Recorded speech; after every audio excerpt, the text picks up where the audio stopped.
Hello friends, જય શ્રી ગણેશ. બધાને સ્વાગત છે તમારું મારી ચેનલ ગુજરાતી કિચનમાં. લારીવાળા પાણીપુરીના પાણીમાં એવું શું નાખે છે કે એવું પાણી ઘરે નથી બનતું. લારીવાળાના પાણીની તો વાત જ અલગ હોય છે, આવું લગભગ બધાનું કહેવું હોય છે. તો આજે આપણે લારીવાળાની સિક્રેટ ટીપ સાથે પાણીપુરીનું તીખું, ચટપટું, ચટાકેદાર તીખું ગ્રીન પાણી બનાવશું. સાથે ખાટું મીઠું મોઢામાં પાણી લાવી દે તેવું મીઠું પાણી બનાવશું. બજારેથી પાણીપુરીનો મસાલો પણ નહીં લાવવો પડે, ઘરમાં રહેલી વસ્તુથી જ આપણે એક સિક્રેટ મસાલો બનાવશું, જેનાથી તમે ઇન્સ્ટન્ટ પાણીપુરીનું પાણી બનાવી શકો છો. તો આપણે ચાલો બનાવવાનું શરૂ કરીએ. એના માટે સૌપ્રથમ તો આપણે મીઠું પાણી બનાવવાની તૈયારી કરીએ. તો એના માટે 1 કપ જેટલું મેં અહીંયા આંબલી લીધેલી છે. તો નાનો કપ હોય છે એ નાનો કપ જેટલી આપણે આંબલી લીધેલી છે, અને જો ચમચીનું માપ કહું તો 2 થી 3 ચમચી જેટલી આપણે આંબલી લીધેલી છે. તો જો અહીંયા આંબલીની સાથે જ આપણે 1 મોટી ચમચી જેટલો ગોળ એડ કરવાનો છે. સાથે જ આપણે 2 ચમચી જેટલી ખાંડ એડ કરેલી છે. તો જો ખાંડ અને ગોળ બંનેનો ટેસ્ટ અલગ હોય છે, તો આવી રીતે ખાંડ અને ગોળ બંને એડ કરવાથી જે પાણી બને છે એકદમ સરસ એવું ટેસ્ટી બને છે. તો હવે આ ગરમ પાણીમાં વસ્તુ આપણે એડ કરેલી છે, તો હવે એને પલળવા માટે સાઈડમાં રાખી દઈએ. ત્યાં સુધીમાં આપણે એક બીજી પ્રોસેસ કરી લઈએ. તો એક મસાલો આપણે બનાવીએ.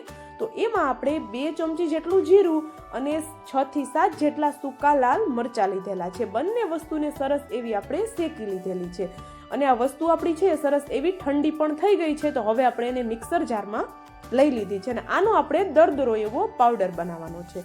તો જો અહીંયા સરસ એવો આપણો દરદરો એવો પાવડર બની ગયો છે, તો આપણે એને એક વાટકીમાં લઈ લઈએ. આગળ જે આપણે મસાલો બનાવશું એમાં આપણે આનો ઉપયોગ કરવાનો છે. તો ચાલો, આ મસાલો છે આપણો એ રેડી થઈ ગયો છે, શેકાઈને પાવડર બનીને. તો એને સાઈડમાં રાખી દીધો. ફરી પાછું એક મિક્સરનું જાર લીધું છે. એમાં હવે આપણે ગ્રીન પાણી બનાવવાની તૈયારી કરીએ છીએ. તો એમાં આપણે 3 તીખા મરચાં લીધા છે. તીખું પાણી બનાવવું છે એટલે આપણે થોડા તીખા મરચાં લીધા છે, પણ તમે તીખાશ તમારી રીતે વધારે ઓછી કરી શકો છો. એક નાનો ટુકડો આદુનો એડ કરી દીધો, અને 1 મુઠ્ઠી જેટલા ડાળખા સહિત લીલા ધાણા લીધા છે. લીલા ધાણા છે એના ડાળખા આપણે નથી હટાવવાના, ડાળખા સહિત જ એનો ઉપયોગ કરશું, તો એકદમ સરસ એવી ફ્લેવર ઉભરીને આવશે. સાથે જ એક નાની વાટકી જેટલા મેં ફુદીનાના પાન લીધા છે. અહીંયા મેં સૂકો ફુદીનો છે એનો ઉપયોગ કરેલો છે. તમે જો ફ્રેશ ફુદીનો તમારી પાસે અવેલેબલ હોય તો એનો ઉપયોગ પણ કરી શકો છો, પણ ઘણી વખત આપણા ફ્રીજમાં ફ્રેશ ફુદીનો નથી હોતો, તો આવી રીતે આપણે સૂકા ફુદીનાનો ઉપયોગ પણ કરી શકીએ છીએ. 2 લીંબુનો રસ એને પણ આપણે સાથે જ એડ કરી દઈશું, અને હલકું એવું આપણે અહીંયા પાણી એડ કરશું ઠંડુ, અથવા તો તમે એક આઈસ ક્યુબ પણ એડ કરી શકો છો. હવે આ બધી વસ્તુની એકદમ સ્મૂથ એવી પેસ્ટ બનાવી લેવાની છે. તો ચાલો, ગ્રીન પાણી છે એની પેસ્ટ બની ગઈ છે, તો આપણે એને એક બાઉલમાં પલટાવી લઈએ. હવે આ સરસ એવી પેસ્ટ બની ગઈ છે, તો આપણે એમાં હવે પાણી એડ કરવાનું છે. તો શિયાળો છે તો હું બરફ એડ નથી કરતી, ઠંડુ પાણી જ એડ કરી દઉં છું. તો જો અહીંયા આખું બાઉલ ભરાઈ જાય એટલું પાણી મેં એડ કરેલું છે. અને જો અહીંયા મારી પાસે ફ્રેશ ફુદીનો નહોતો એટલા માટે કલર થોડોક ડાર્ક આવ્યો હતો, તો મેં અહીંયા થોડોક ગ્રીન ફૂડ કલર પણ એડ કરેલો છે. પણ જો તમારી પાસે ફ્રેશ ફુદીનો હોય તો તમારે કલર એડ કરવાની કોઈ જરૂર નહીં પડે. તો જો અહીંયા પાણી છે આપણું એકદમ તૈયાર છે. તો હવે આપણે એને થોડી વાર માટે સાઈડમાં રાખીએ, પછી આપણે એમાં મસાલો એડ કરશું. તો આ પાણીને સાઈડમાં રાખી આપણે મીઠું પાણી જે બનાવવાનું છે એની પણ થોડી તૈયારીઓ કરી લઈએ. તો જો આંબલી ગોળ છે સરસ એવા આપણે એમાં બ્લેન્ડર મારી દીધું, સરસ એવું આપણે એને સ્મૂથ કરી લીધું છે.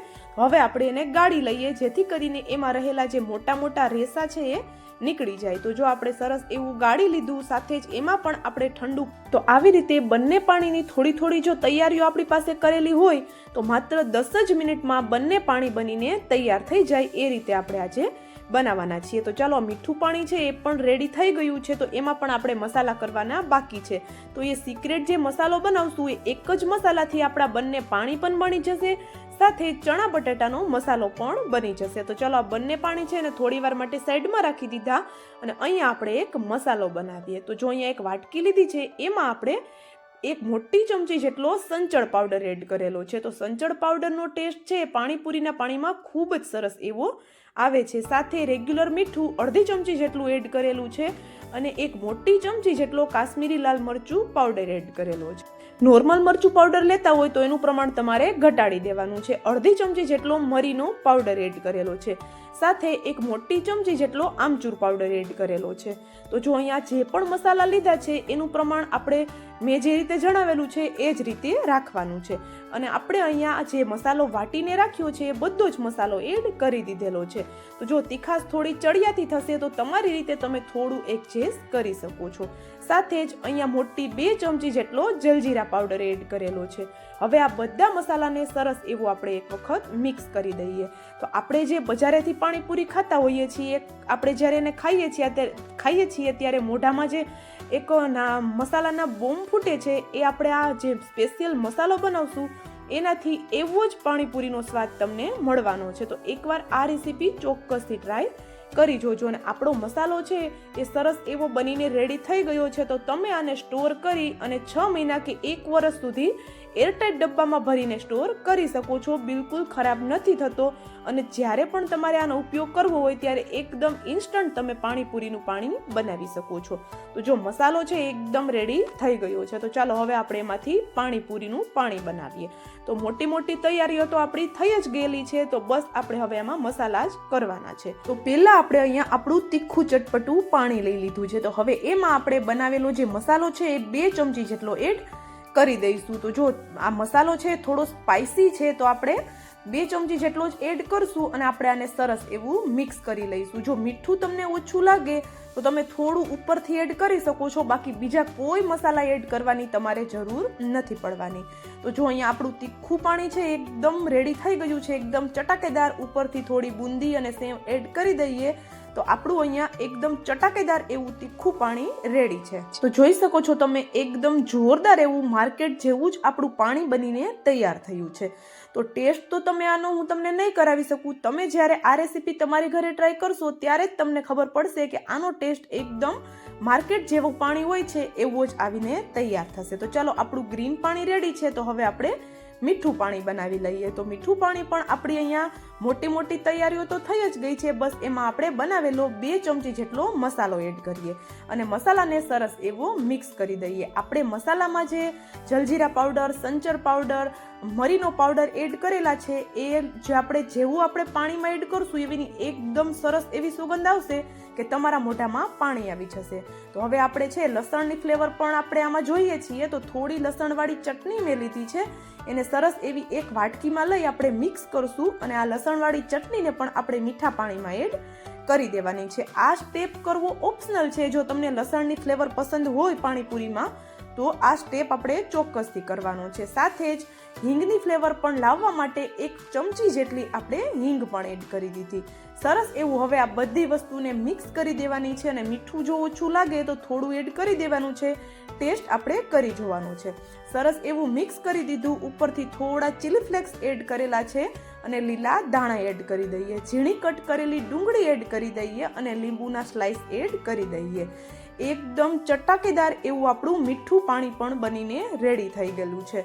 તો જો આ બંને પાણી બનાવવા એકદમ સરળ છે. જો મસાલો તમારી પાસે પહેલેથી બનાવેલો હશે તો એકદમ જલ્દી તમે આ બંને પાણી બનાવી શકશો. અને હા, જો તમે અત્યાર સુધીનો વિડીયો જોઈ લીધો હોય અને એમાં તમને થોડું પણ કંઈક જો પસંદ આવ્યું હોય તો પ્લીઝ વિડીયોને એક લાઇક અને ચેનલ પર નવા હોય તો જલ્દીથી ચેનલને સબસ્ક્રાઇબ કરી દેજો આવી જ નવી રેસીપી જોવા માટે. તો અને હા, મને કોમેન્ટ કરીને પણ જરૂરથી જણાવજો કે તમને મારો આ પાણીપુરીના પાણીનો વિડીયો કેવો લાગ્યો. તો જો બંને પાણી રેડી છે, સાથે ચણા બટેટાનો મસાલો પણ રેડી છે. આ ચણા બટેટાના મસાલામાં પણ આપણે જે મસાલો બનાવ્યો છે એ જ મસાલો મેં એડ કર્યો છે. એક્સ્ટ્રા બીજું કોઈ વસ્તુ પૂરીમાં આપણે ચણા બટેટાનો મસાલો સાથે આપણું તીખું અને મીઠું પાણી પણ રેડી છે. તો આપણી અહીંયા એકદમ ચટાકેદાર પાણીપુરી બનીને તૈયાર થઈ ગઈ છે. તો મને તો જોઈને જ મોઢામાં પાણી આવે છે. તમને પણ આવતા જશે કારણ કે એટલી બધી ટેસ્ટી એવું આપણા બંને પાણી દેખાય છે. તો આ રેસીપી ચોક્કસથી ટ્રાય કરજો. તમારી ઘરે પણ બધાને ખૂબ જ પસંદ આવશે. ચાલો મળશું હવે આવા જ એક નવા વિડીયો સાથે. ત્યાં સુધી જય શ્રી ગણેશ બધાને and thank you for watching.